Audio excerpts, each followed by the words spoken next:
los genios no nacen de la nada, en aquel nuevo pensamiento ilustrado que triunfaba en Europa. Viera es un ilustrado.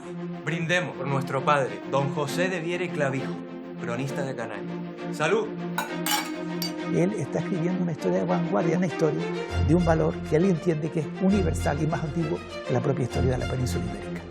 La Atlántida de Platón, hermosa utopía. San Brandán y la isla oculta entre las brumas. Noticias de la historia general de las islas de Canarias.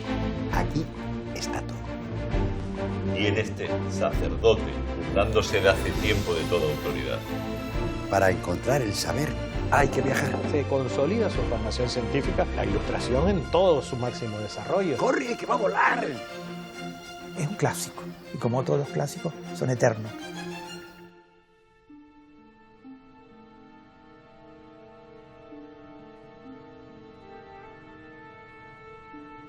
Santa María, Madre de Dios, pecador, ahora y en nuestra muerte. Amén. Bendita sea María, Reina de la Gracia. Bendita tú entre todas las mujeres, bendito sea el fruto de tu vientre, Jesús. Santa María, Madre de Dios, ruega por nosotros pecadores.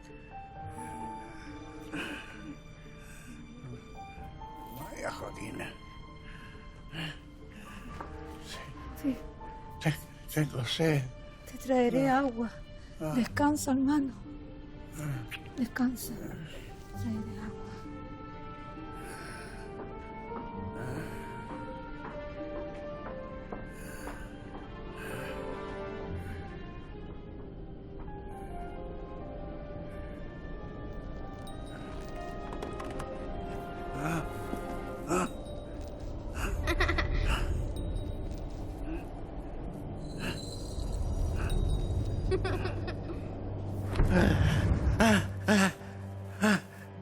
Eres muy viejo.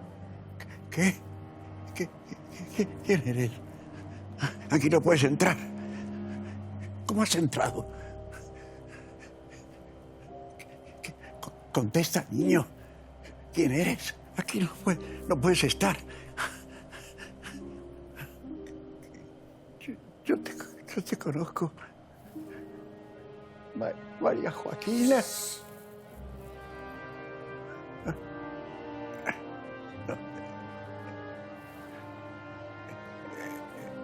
Espera. No te vayas. ¿Te has perdido? Espera. No puedes. No puedes.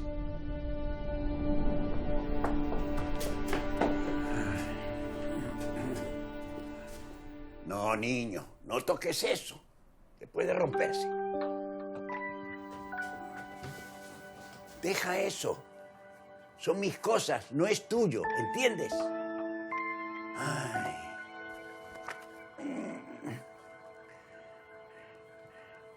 ¿Qué tienes ahí? ¿Qué son esos papeles? Al rico no se le sentencia en contra. Todo en él es un salvoconducto. Y si es amigo el alcalde y el escribano, Y el escribano, compadre, no ha menester más escrito ni abogado, que como alarguen la mano, más derecho que pelos tiene en la cabeza. En fin, pobre del pobre en los tribunales contra ricos. Sí, ya me acuerdo.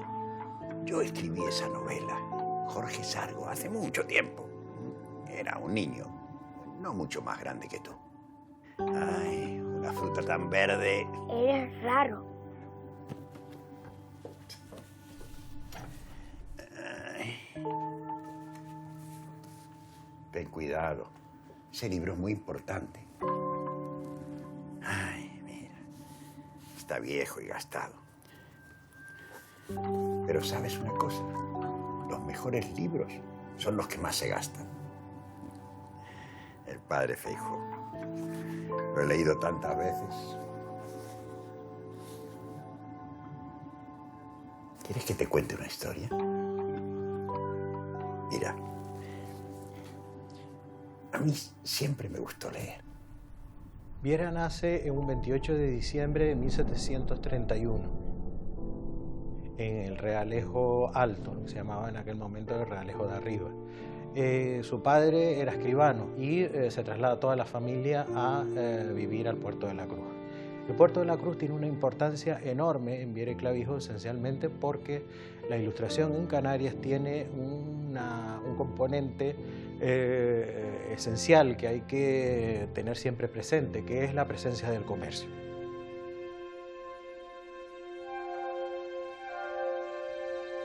El ámbito también de la Orotava, por razones de formación, el colegio dominico es un centro de formación. Y entonces, claro, de ahí que inicie su preparación sólida en esta etapa todavía temprana de su vida, en esa fecha.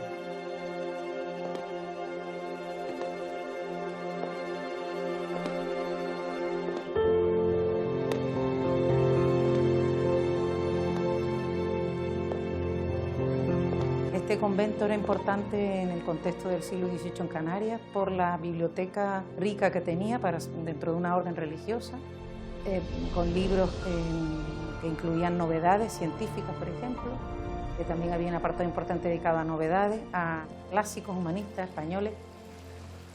Mira, niño, ese es Agustín Berau, un profesor. Que si no fuera por los placeres de la biblioteca, don Agustín, es que no sé si seguiría viniendo aquí. ¿Tan molesto está, José? Pocos como usted creo que me entienden, profesor. La estrecha moral impuesta y la cortedad de mira. Para algunas razones, el conocimiento es la cura. Ya, pero hay ideas que hacen que me sienta como si estuviera en una noche lóbrega y oscura. Hay que ser más discreto. No quiero que padezca penitencias corporales.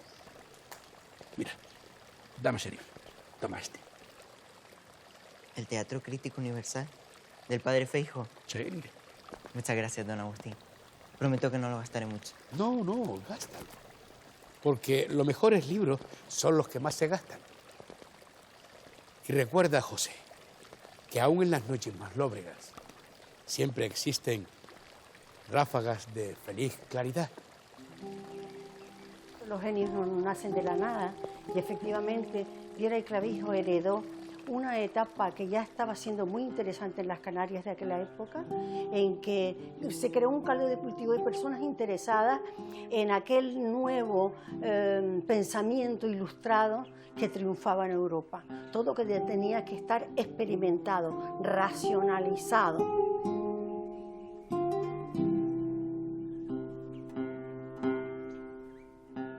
Padre Feijóo es una de las figuras más descollantes de la centuria. Estaría en lo que se llama la preilustración. Su obra, el Teatro Crítico Universal, las Cartas Eruditas, fueron auténticos bestsellers, una revolución en el contexto literario español después de cierta decadencia en la segunda mitad del siglo XVII. La aplicación de la razón al estudio de las tradiciones, historias, costumbres, eso sedujo a Viera y Clavijo. Tenía un mundo por descubrir justo delante de mi nariz. Y todo el tiempo de ese mundo estaba en mis manos. ¿Lo entiendes, niño? Ahora estoy cansado.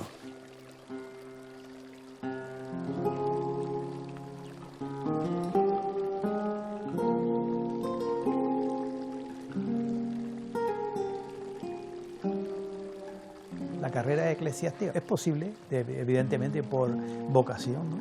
Pero también porque en esa época era una forma de ascenso social y de formación indiscutiblemente, ¿no? Y bueno, y a partir de entonces se desarrolla su vida.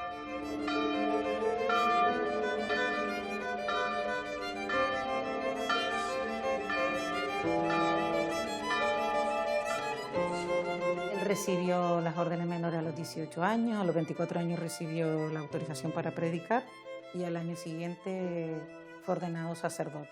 Sus lecturas lo llevan por el ideario, que es lo que se llama el catolicismo ilustrado. Y claro, eso supuso pues conflictos, a veces por supuesto, rencillas entre sacerdotes pues había. Y la gente empieza a ver un discurso novedoso en sus sermones, ¿no? Distinto al que se estaba pues, imponiendo, el que se estaba desarrollando en aquel momento por parte de los sectores más tradicionalistas de la Iglesia. San Antonio excedió las comunes medidas que para formar los santos tiene la Trinidad inmensa. Porque San Antonio es un santo de más de marca. Es posible que algún día nos demos cuenta de que estamos aquí para alguna obra que Dios nos ha puesto en medio. Vaya pico de oro. ¿Ves? Yo siempre fui un viejo aguado. Todos sabían quién era yo y todos aplaudían. Es un santo. Bueno, que vale casi más. todos. José de Viera y Clavijo. Se ordena que don José de Viera y Clavijo se abstenga de cavilaciones ajenas a la doctrina de la Iglesia. De no obedecer, se le privará de dar sermones y se tomarán medidas menos piadosas. Cuando estaba en el Puerto de la Cruz, se le delata a la Inquisición por un sermón que había escrito sobre San Antonio. Pues también se dice que es que en las misas pues daba grandes risadas y que pues se ponía a mirar con anteojitos a ver cómo vestían las mujeres, ¿no? Pues claro, era un cura pues un poco así peculiar, ¿no? Digamos, ¿no? También había a la vez el celo de perseguir un poco qué se dice para que no se fueran en contra de los grandes misterios o grandes fundamentos de la Iglesia Católica tradicional. La Inquisición surge más en La Laguna y luego a lo largo de su vida, porque era un tribunal muy quisquilloso. Hay la gran Inquisición que persigue a los grandes herejes para quemarlos y tal, y los pequeños y celosos cuidadores que se meten en todo en lo que hablas en público, en la carrera eclesiástica y fuera, en los sermones, en lo que se dice. Fue un gran predicador en este tiempo, Viera, y se miraban con lupa sus sermones.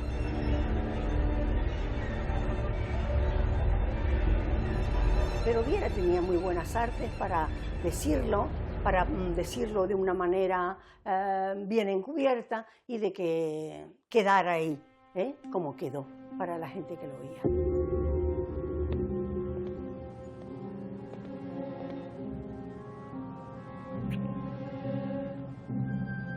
Reprendemos por sus extravagancias al presbítero don José de Viera y Clavijo, por olvidar sus obligaciones como pastor, por decir sermones inadecuados y por su pluma corrupta de ideas absurdas en contra de cristianos honrados.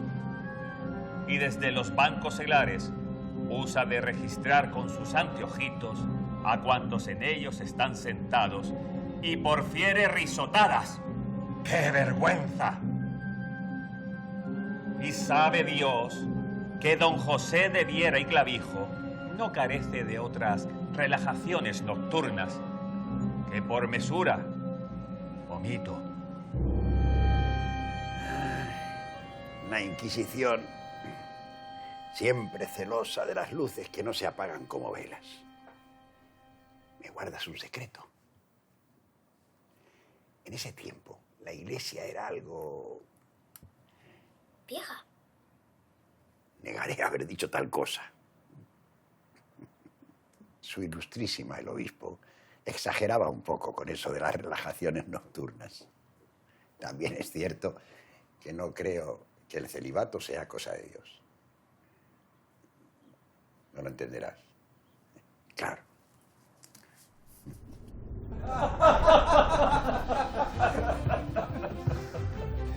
Si Dios formó ambos sexos con el fin de juntarlos, no los separe el hombre con cruel celibato. Mis amigos, don Tomás, don Agustín, mi querido Marqués. Ay, aquellos sí que fueron buenos años. Queríamos cambiar el mundo, un mundo que se nos quedaba pequeño. La Laguna era el centro de la isla de Tenerife, el centro intelectual, el centro económico, y allí tenía que ir Viera.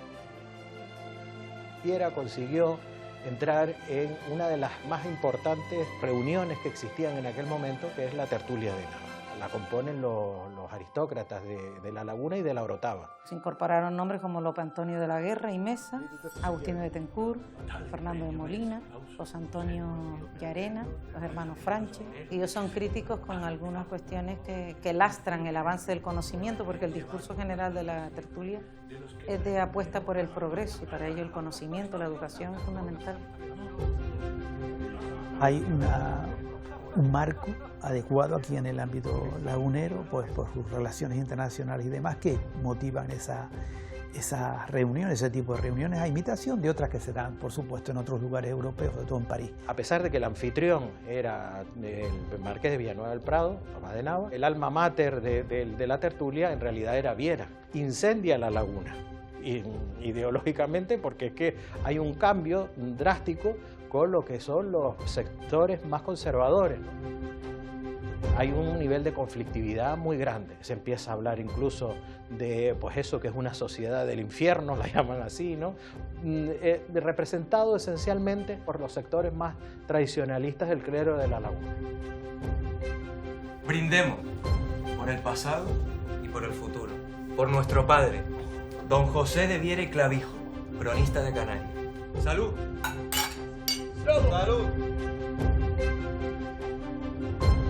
Más que la Iglesia, yo hablaría de la Inquisición, que persigue determinar. Hay una serie de libros prohibidos que los persigue, y efectivamente algunos de esos libros prohibidos sirvieron a Viera para su formación y a su preparación como historiador, y para volcar algunos de sus presupuestos críticos en su propia historia de Canarias.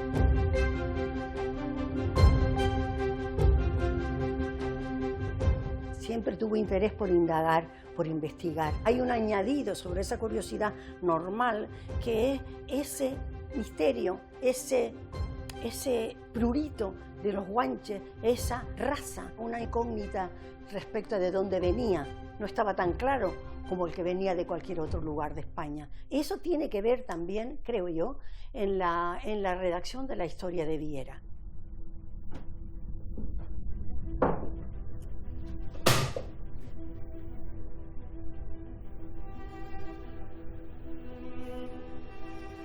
Ah, qué ironía.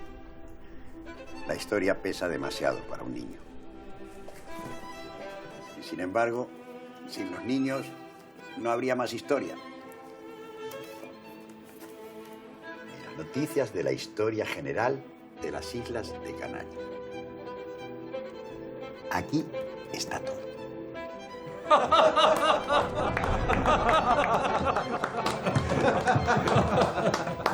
Gracias, caballero. No merezco aplauso. Porque es mi deber, el deber de todos, enfrentar este desafío. La historia de Canarias exige una obra ambiciosa y, sobre todo, moderna. Tal empeño merece aplauso, don José. Y también los dineros, que seguro harán falta. Confiad firmemente en todo lo que esté en nuestra mano.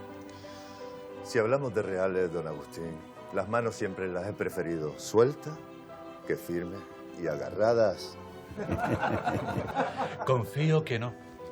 Os dejaréis llevar por las fantasías de los que pretendieron antes narrar nuestra historia. Aquellos autores a veces fueron más poetas y dramaturgos que historiadores. Esta obra precisa de métodos más críticos y rigurosos. Viera es un caso singular, yo creo que no solo en la historia de Canarias, sino incluso en la historia de España. No escribe, como se ha dicho alguna vez, una historia regional, local, que la primera historia regional, eso no es verdad. Él trata de escribir una historia atlántica. Utiliza una región, pero una región que tiene un valor universal. Es un hito, es una obra que marca un antes y un después. Primero porque en el siglo XVIII es cuando nace la historiografía como tal, la historiografía moderna, que no sea la vida de los reyes, vidas y milagros de los reyes, sino, digamos, que entrar a la vida civil. No simplemente recopila datos, sino que plantea un método científico de interpretación de una realidad apoyado en evidencia, en documentación, para de alguna manera sostener sus planteamientos. Contrasta la fuente, apunta las hipótesis fundamentales, evita el anecdotismo, no es engorroso, va al grano. En ese sentido es nuestro autor de referencia, no es un cronista, es un historiador, vamos a llamar moderno. Descarta la idea de San Borondón, de la isla de San Borondón, ¿no? Porque dice que eso es una imaginación, una fantasía, en fin. Sin embargo, acepta el mito de la Atlántida. Para mí, el concepto del mito de la Atlántida es una reflexión, en el fondo, sobre la identidad insular. Nos parece hoy anecdótico, este tema. En ese momento no lo era. La enciclopedia, por supuesto, entendía que la Atlántida existió. Entonces, de alguna manera, estamos hablando de que él está en la vanguardia del conocimiento. Y entonces dice, bueno, si estos son los restos de la Atlántida, esto es una cultura superior, aquí se practica de la momificación. ¿Quién fue antes, los egipcios o nosotros? Entonces, es un poco eso. O sea, él está escribiendo una historia de vanguardia, una historia de un valor que él entiende que es universal y más antiguo que la propia historia de la península ibérica. Atiende por qué esto sucedió. Entrando las tropas de Lugo en el barranco de Acentejo, el príncipe Tinguaro y los suyos entraron en tropel, exhalando horribles silbos y alaridos. Sobrecogidos, los españoles no supieron qué hacer, al verse rodeados por todas partes de enemigos tan resueltos. Y vieron que 4.000 holandeses marchaban en 5 divisiones hacia el monte Lentiscar. Con esta certidumbre, los bravos canarios, tan prácticos en el laberinto de aquellos desfiladeros, se emboscaron.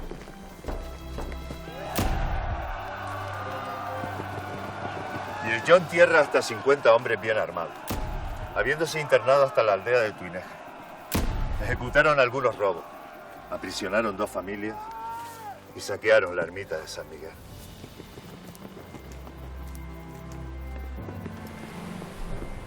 La Atlántida de Platón, hermosa utopía. San Brandán y la isla oculta entre la bruma. Quizás. ¿Y la cueva de los verdes? ¿Cuánto sufrimiento? Ah, ¿qué me decís del terrible pirata Patapalo?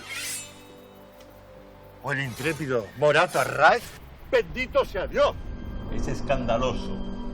Y en este sacerdote, burlándose de hace tiempo de toda autoridad, en carencia de respeto a este tribunal de Dios, profiere terribles falsedades. Es muy característico de Viera el tratar con sumo cariño y con sumo respeto a los aborígenes. En fin, esa idea de que el buen salvaje era bueno por naturaleza, por lo tanto el guanche era bueno, ¿no? En fin, y que bueno, pero que tarde o temprano pues tenía que llegar la civilización. Hay que tener en cuenta que esa historia iba a ser pasada por la censura. Pruebas hay. Don José de Viera y Clavijo ha escrito que el Tribunal del Santo Oficio es injusto y que se guía por intereses particulares y espurios. Las ofensas son demasiadas incluso para alguien como usted. Estos escritos malsanos deben de ser expurgados. Y a usted, La historia de Canarias le provocó muchos sinsabores porque él se sabía pionero, se sabía que estaba sentando las bases de lo que sería la futura historia de Canarias.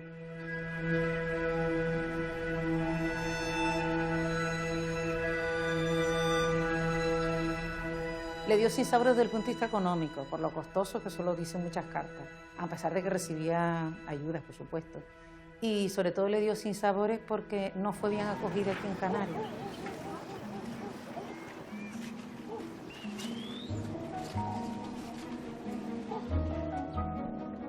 El mundo siempre estará ahí, con sus inquisidores y sus poderosos cortos de mira. Pero a veces Dios convierte un castigo en un regalo. Porque en Madrid había algo que aquí no encontraba. Hay un problema esencial, que existía una imprenta aquí en Canarias, pero era muy rudimentaria para imprimir pues, libros muy pequeñitos, y para hacer una historia, tal como la planteaba Viera desde un principio, necesitaba una imprenta pues, con mejores caracteres tipográficos y con una mejor calidad, ¿no? Para la hora de la impresión. Y esa es la idea fundamental para ir a Madrid, en 1770.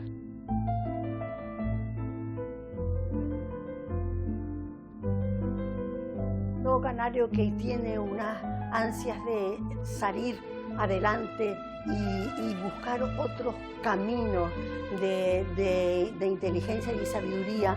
En aquel tiempo, y estamos hablando del siglo XVIII, lo normal es que pasara la frontera de las islas y se fuera al centro, en aquel tiempo, al centro de Madrid. Y no solo al centro de Madrid, sino al centro de Madrid y a Europa.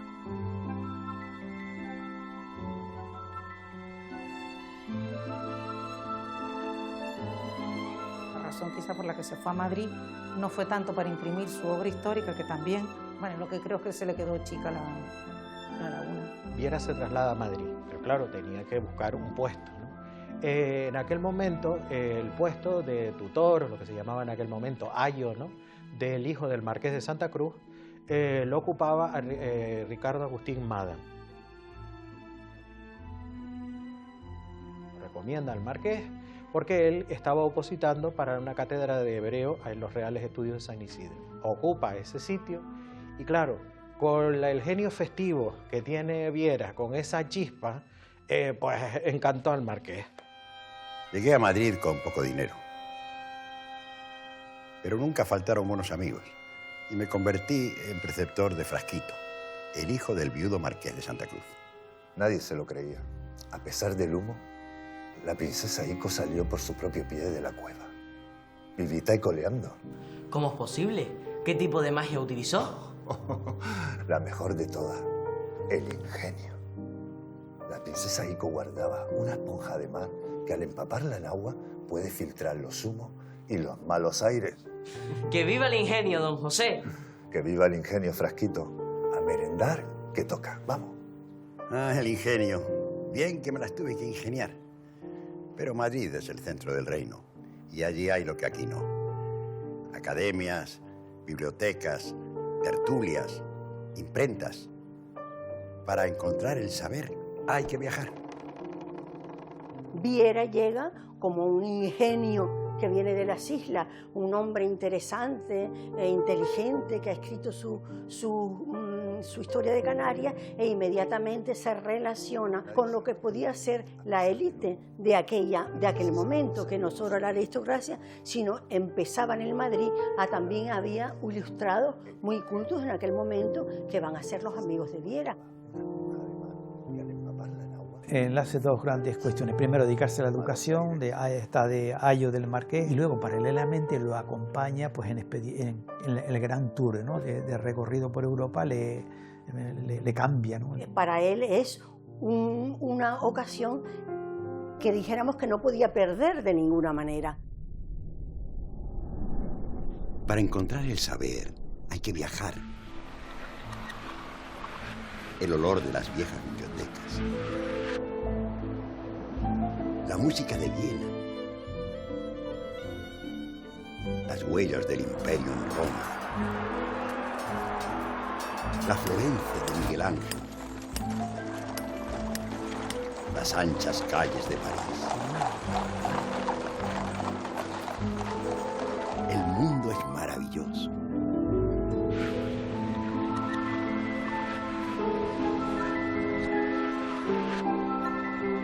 Yo destacaría sobre todo la presencia en Roma o la visita en Roma al Papa.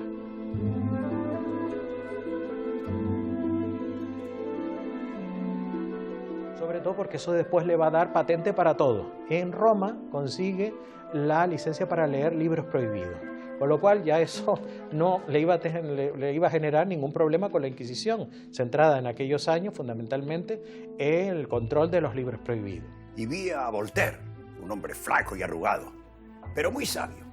Junto a él estaba Benjamin Franklin. ¡Ah! Tenían tantas ideas. ¡Ten cuidado! Eso es delicado. Huele mal. Peor huele la ignorancia. Eso es azufre y todo lo que está aquí sirve para hacer ciencia de verdad. Las universidades son edificios sucios y caducos donde ya no se aprende nada. Te voy a dar un consejo. No dejes que nadie te diga que algo es o no es si puedes aprenderlo por ti mismo. Experimentar. Eso es lo importante. Este final de siglo va a ser el inicio de grandes descubrimientos.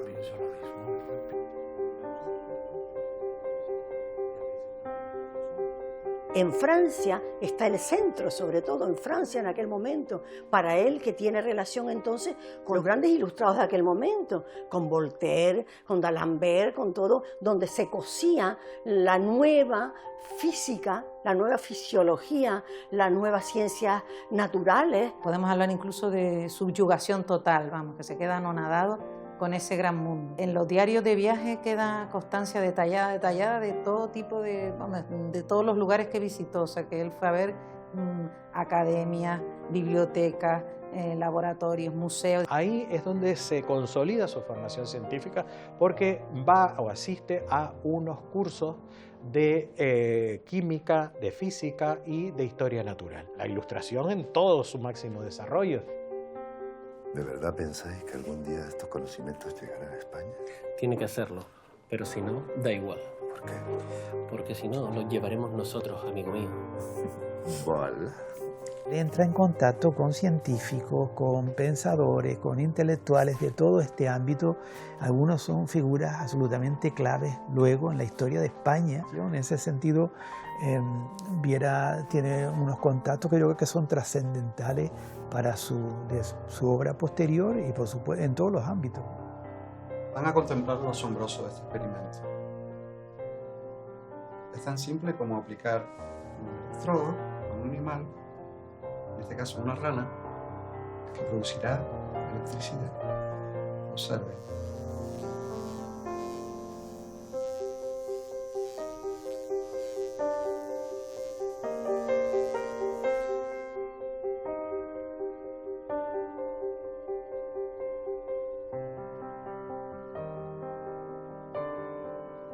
¿Qué les ha parecido? Asombroso. Asombroso. También hice experimentos más modestos en Las Palmas. Me acuerdo de algunos de ellos.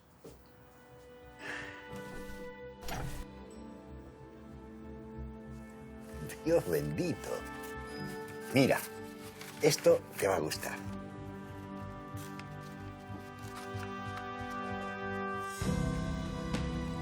Mira, mi niño.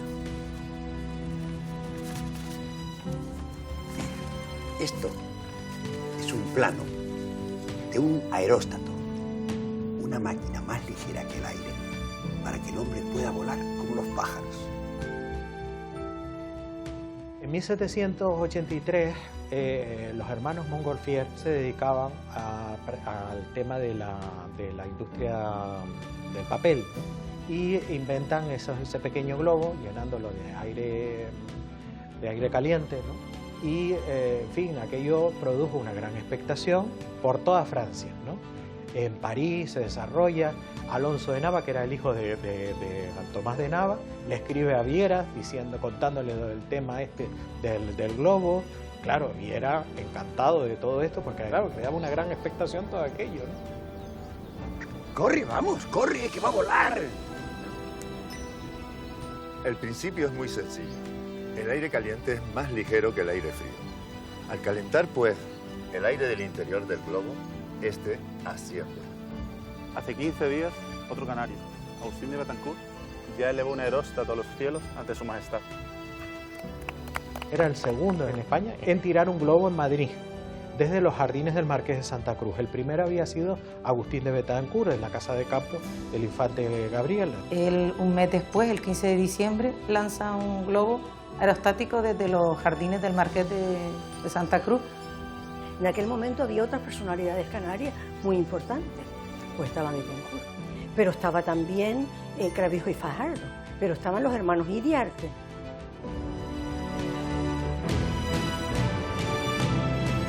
Es decir, que era como un grupo de canarios avanzados muy importantes en aquella época.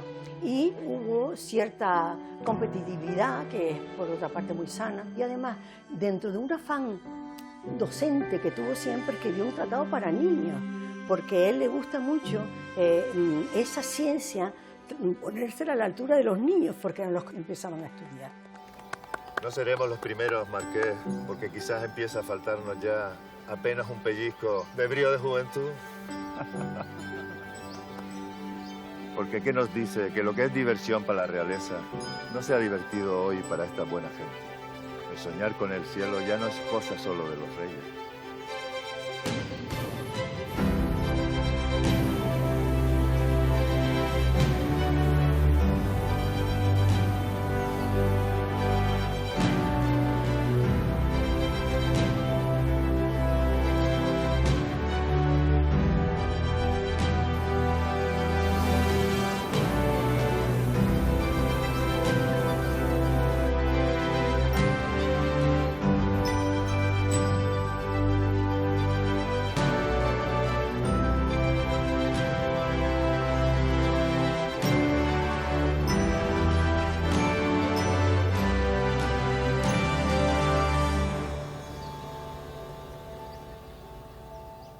los días de Viera estaban contados en Madrid.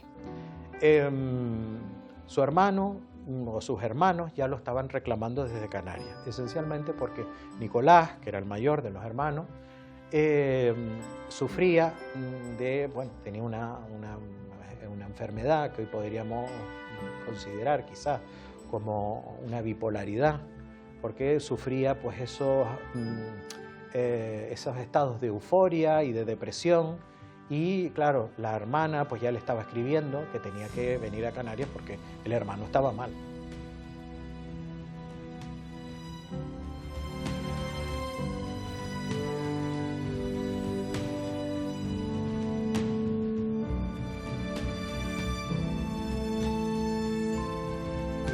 Y ya en 1784 se traslada a Las Palmas. Podemos conjeturar con bastante fundamento sobre por qué se vino a Canarias, por qué no se quedó en Madrid. Seguramente porque no encontró el puesto que a él le interesaba en aquel momento y que porque brindó una ocasión de volverse a Europa. Ten en cuenta que era un eclesiástico, aunque era un clérigo bastante libre, era un clérigo ligado a las órdenes de la Iglesia, de alguna manera. Tenía amigos que ocuparon posiciones más elevadas que él.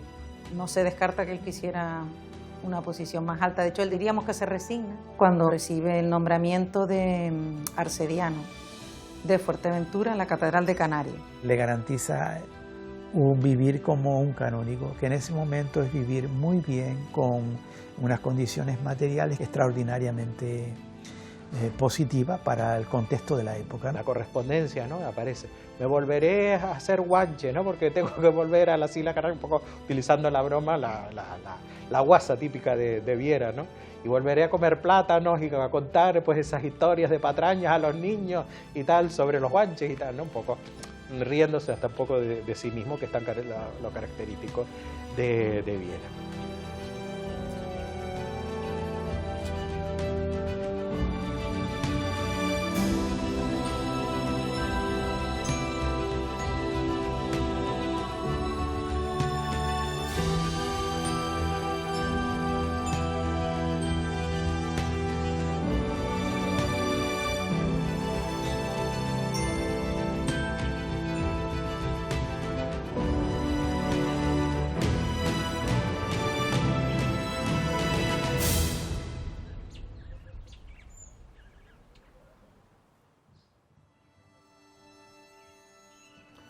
Cielos, que ven mis ojos, pero si es la mismísima cabeza interina de nuestra diócesis en nuestro salón.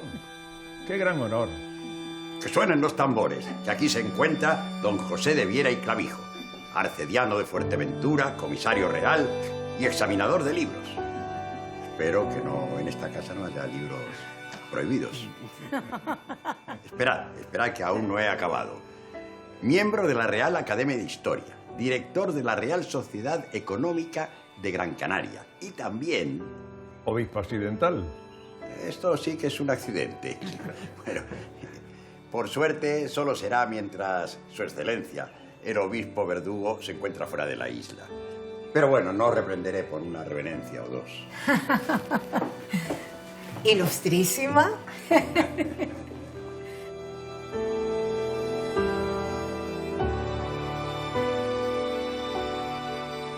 Yo no creo que él quisiera ninguna dignidad eclesiástica más.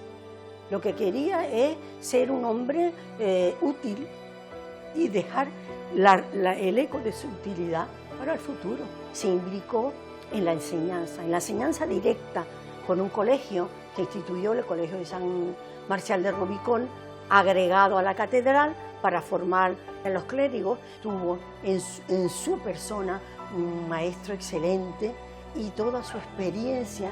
Tuvimos la suerte de que nos la dejara y que nos la dejara por escrito. Y eso es el gran valor.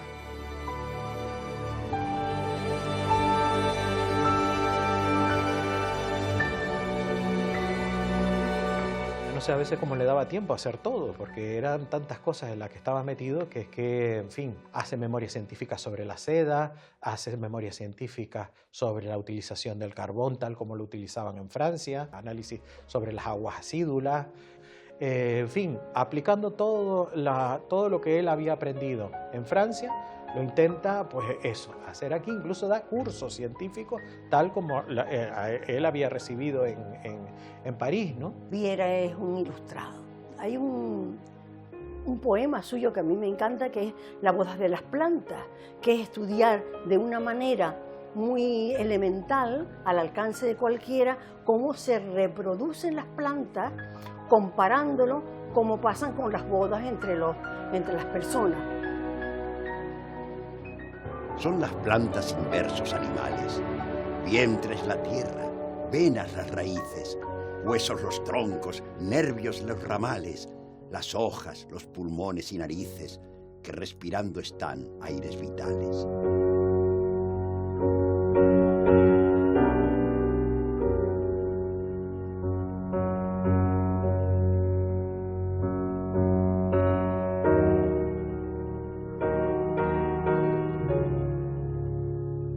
Y las flores están llenas de matices, que a dulce complacencia nos excitan, y los órganos sexuales depositan.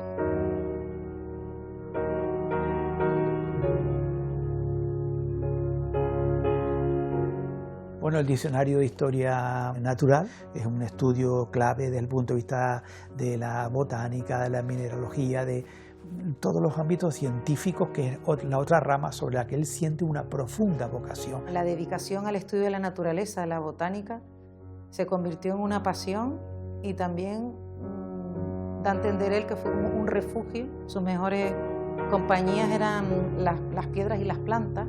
Hay como claro, él desarrolla una actitud melancólica, que no quiere decir que sea real, ¿entienden? Es la construcción de una imagen.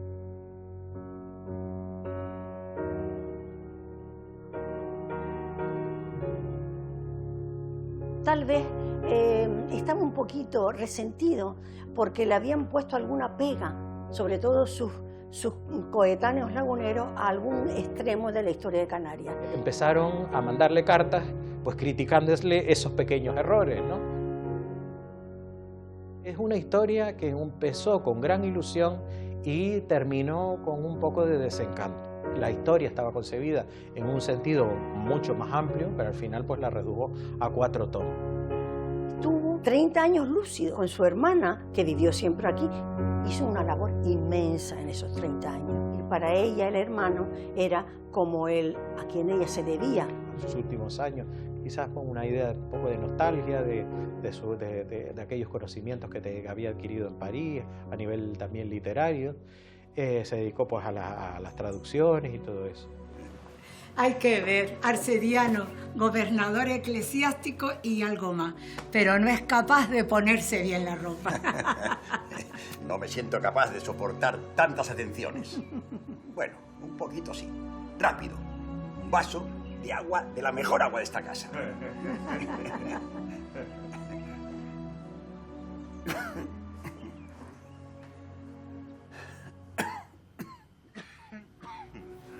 Vaya, Joaquina, tengo sed.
En 1813 muere, con 82 años, bastante para lo que era la época. Cuando muere, la estela la había dejado magnífica en el seminario y también en las sociedades económicas del país, que heredan de su saber para siempre.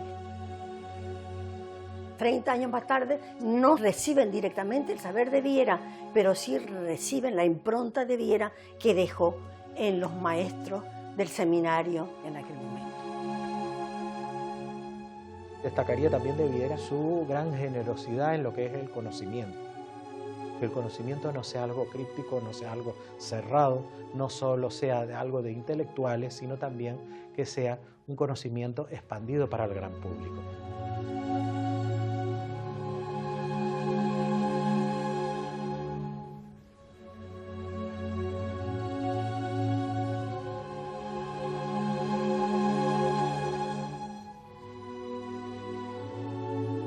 Es una figura querida, apreciada, que sin embargo habría que estudiar más, que habría que difundir más. Viera se ha convertido de un historiador del siglo XVIII en una seña de identidad para todos los canarios. Es un clásico, y como todos los clásicos, son eternos.